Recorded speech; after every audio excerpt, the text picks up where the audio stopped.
Pakistan versus England is a very attractive series. And I'm going back to Imran Khan, Javed Miandad, Imzam Amal Haq. Wasim as well. Wasim Akram, Misbah, a little bit of steel to them. Now, I'm not sure Shan Masood has got that because I've seen him. Captain Yorkshire. I think Pakistan were taken aback by the style of play. But now they should be ready for England this time. They'll know how they're going to play. They're not going to back off. They're still going to go in this very aggressive way. And it'll be interesting to see how Pakistan combat that. Do they say, okay, well, we'll go toe-to-toe with you? Or will they come up with a different plan with Gillespie? Gillespie's there. He's a shrewd operator. And his backroom staff, can they come up with a plan that can counter England? Pakistan cricket at its best. 1 minute down, next minute up.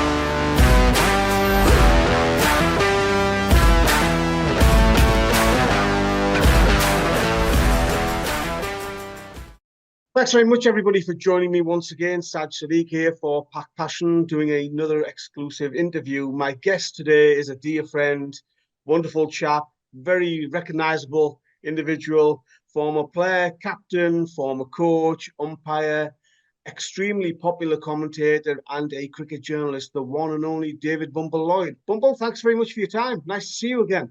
Yeah, and you too, Saj. Have you had a good season? Yeah, it's been up and down, Bumble. Don't talk about Pakistan cricket to me, but, apart from that, it's been all right. Do you reckon it's going to settle down with Gillespie? Do you think, the political side might just quieten down a bit and they can get on with just playing cricket? Nah, this is Pakistan cricket, Bumble. You know it better than me. It never settles down. I mean, even today, Mohammed Yusuf, one of the selectors, he's resigned. Oh, no. There's always something going on, and sadly, more often than not, it's not always good news. Mohammed Yusuf, he played at Lancs. He had a little spell at Lancs. Yeah, good player. Great player. Yeah. So let's talk Pakistan-England, Bumble. Pakistan lost the last 5 Test matches. England in decent form. I know they had that blip against Sri Lanka, but England have got to be clear favourites, Bumble, especially after the whitewash last time in Pakistan. Well, I just wonder whether that'll be fresh in people's minds that when England went to Pakistan last time, that was really the start of Bazball. I think Pakistan were taken aback by the style of play. But now they should be ready for England this time. They'll know how they're going to play.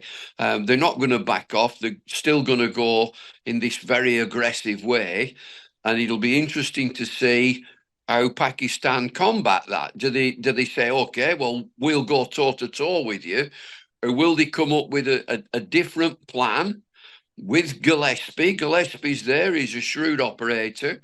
And his backroom staff, can they come up with a plan that can counter England?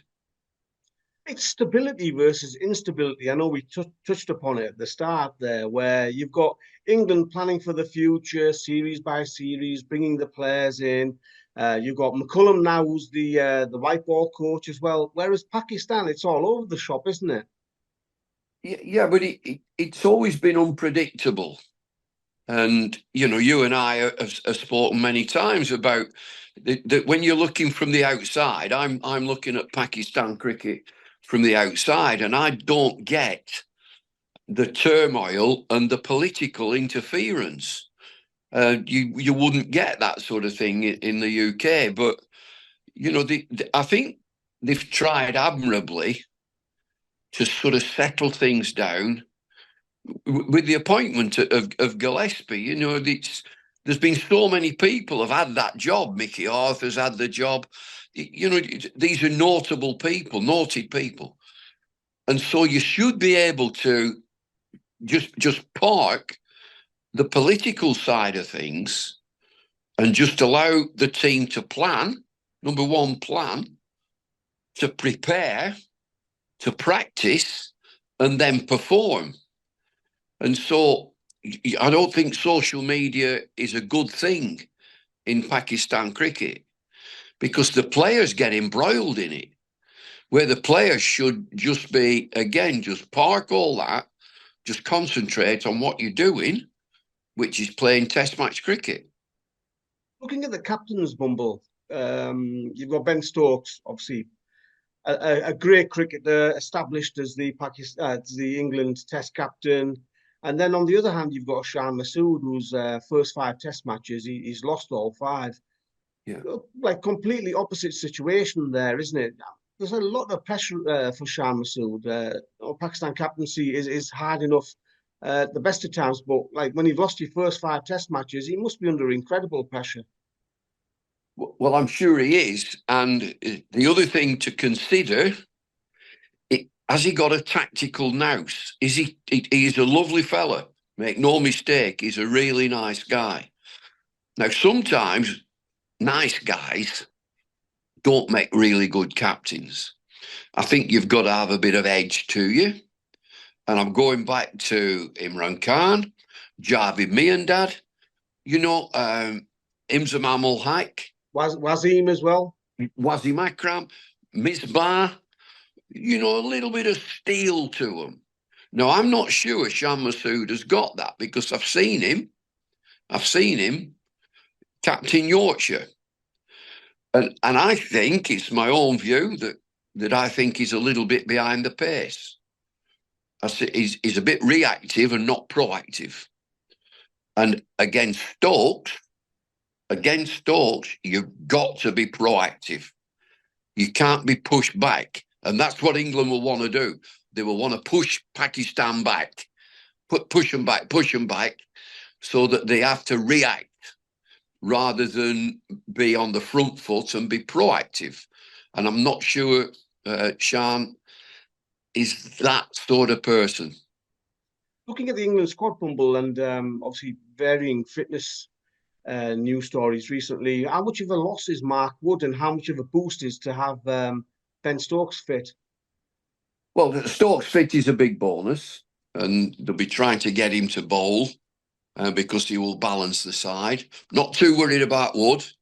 Wood's in his mid-30s. He's quite fragile, and no problem in him sort of recovering and get his rest and get ready for whatever there is ahead. And what is there ahead?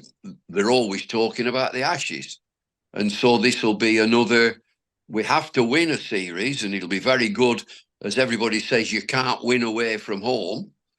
So, as you mentioned, England will be favourites. So can they just book that trend and win away from home? But they will have an eye on individual players with an eye on the Ashes.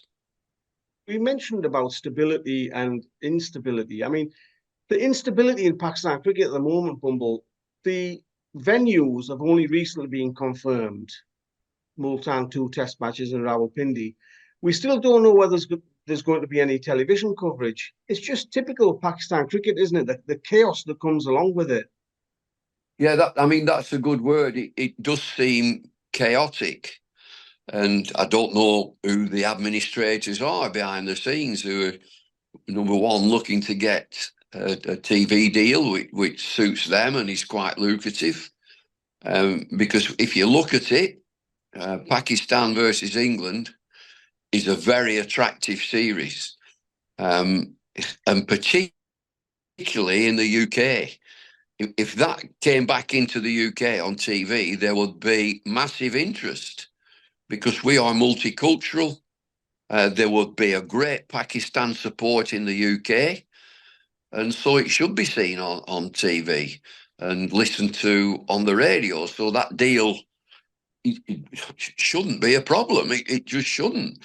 It should be nailed on, to be honest, because it's a very attractive proposition, is that Pakistan versus England in the middle of our English winter.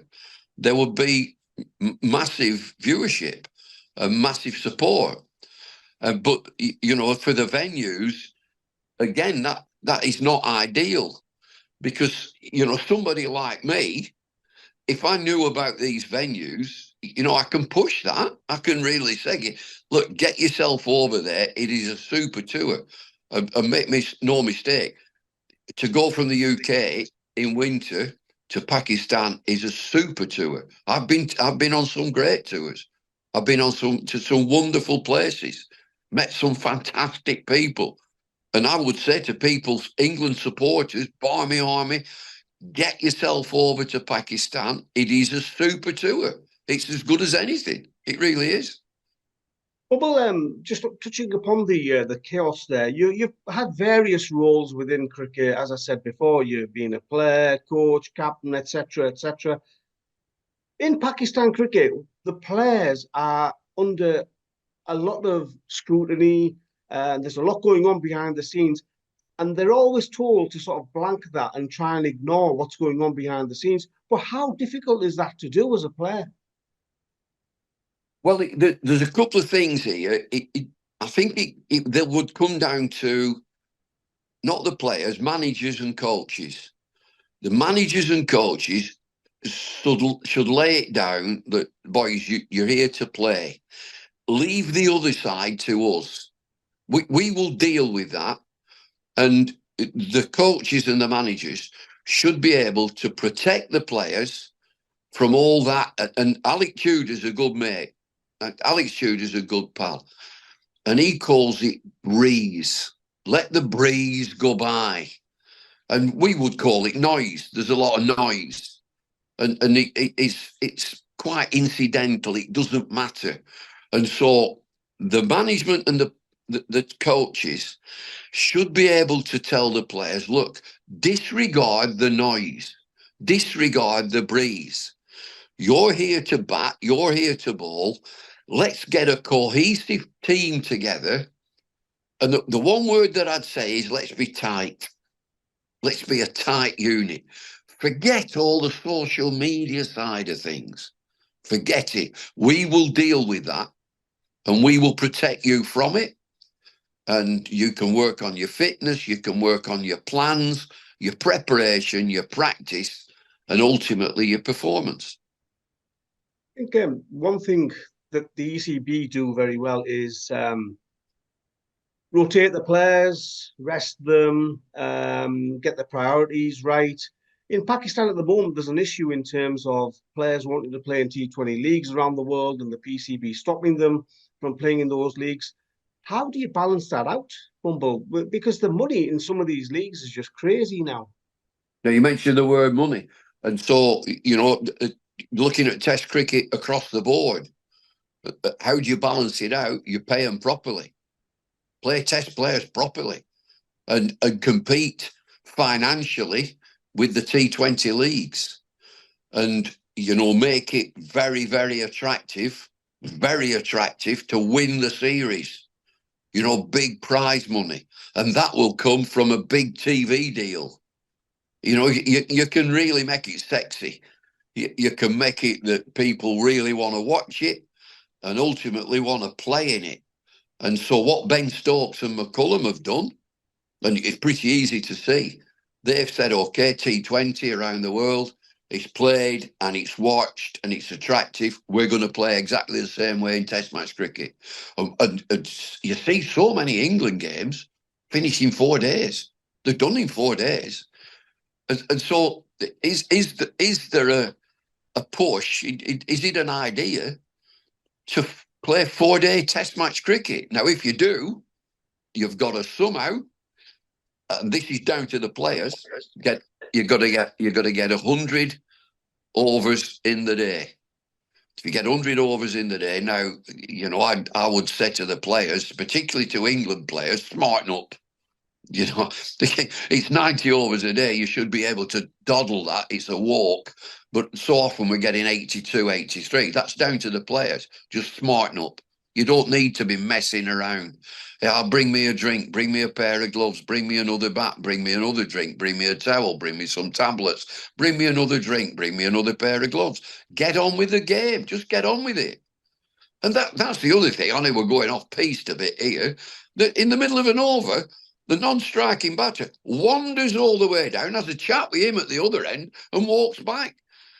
The umpire should immediately does that. 5 runs. 5 runs. They won't do it. They just won't do it. That's a 5-run penalty. Get on with the game. The other thing is when the bowler is at the end of his normal run, this is in the laws of cricket. When the bowler is at the end of his normal run, the batter has to be ready. I'd put a little bit on the end of that. If he isn't, just bowl. Just bowl. He'll get ready. He'll get in there.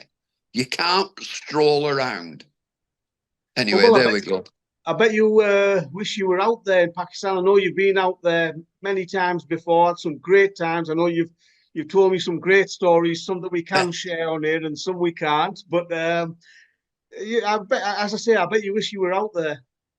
Well, we're not going to Lahore on this trip, but I'll never forget that I used to go down to the mosque, the Badshahi Mosque in Lahore, next to the Red Fort. And that mosque will take 100,000, 110,000 people in there. And so it's enormous. And I used to go down and pretty regular with friends, with the rest of the team. When our England coach, we'd go down with Hollyoak and Matthew Fleming and backroom staff, and we'd have a good time down there and meet people. Every time I went down, and there's like thousands of people, I met Mahmood. He was waiting for me every time. Didn't matter what time I went down, he was stood there. Oh, Mr. David, Mr. David. And he came round with us. He was brilliant. And who's Mahmood? Your guide, was he, Bumble? No, a total stranger. He's a total stranger, but he was there every time. And he clocked us because he knew his cricket. That's why. And he just came round with us and showed us different things. And then, going down the markets, get down them markets in Lahore, you can spend for all day. You spend a full day down there.